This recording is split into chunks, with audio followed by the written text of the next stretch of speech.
hitting the Wayback Machine even further. First time you ever had a conversation with Bill Parcells. When was that, Drew? First time I ever had a conversation with Bill Parcells was at the scouting combine in Indianapolis.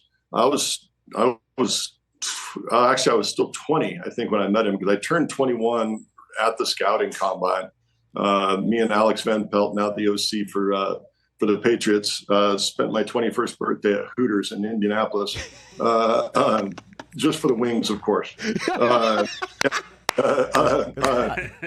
course. And the first time I met Parcells, I was still 20 years old, and I went up to meet with him in his hotel room, like one-on-one, right? So it was kind of like a little bit like you're going to meet the Godfather, and it's just two of us talking one-on-one. Here's, big Jersey Bill, and I'm this small town kid from Walla Walla, Washington. I got to sit down with him and try to be impressive so that he'll take me with the first overall pick. It was a pretty intimidating moment, for sure. And I don't recall exactly what we talked about. I think we talked a little football, a little life, a little bit about other stuff that I was into.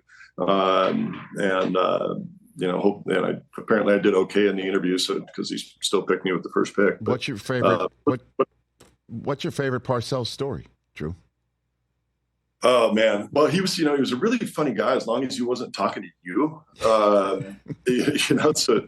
But I just remember my rookie year, he was such a pain in the ass because he would stand during team drills, he would stand right behind the offense, like right by my setup point, and I would drop back and he would stand behind me and go, throw it.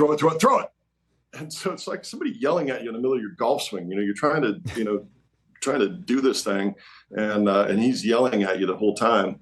And so, whether it was intentional or not, it made game days a lot easier because he had to be at least 35 yards away from me. So I look forward to game days mostly because I didn't have to deal with him when I was in the middle of a play. I'm sure he was screaming that on the sideline, though. I'm sure he was screaming the same thing. Oh, of course, but he was all the way over there. I could just pretend like I didn't hear him. And then of course the Super Bowl when you played in, it was the general sense. I just remembered. I was on SportsCenter at the time covering this whole thing. That he was gone. There was no question he was gone. Did you know that the Super Bowl that you played? Yeah, and that was the one thing that was disappointing about that situation, Rich, was that we were the underdogs. We were not supposed to be there.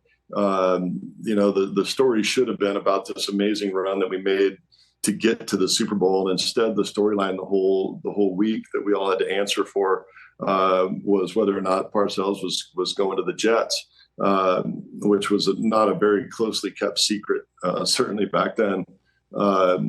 I can't imagine what it would be like today with all of the different outlets that are out there today. But I just remember that being disappointing. It's like, why can't we talk about the fact that this team that was not supposed to even make the playoffs is in the Super Bowl? Why can't we talk about that, rather than talking about where our coach is going to be next year? So that part kind of sucked. And then of course I had to deal with Reggie White on Super Bowl Sunday, and that part sucked as well too. Love you, Reggie, but it was not enjoyable to play against Reggie. Catch the Rich Eisen Show every single day on the Roku channel, 12 to 3 Eastern, for free.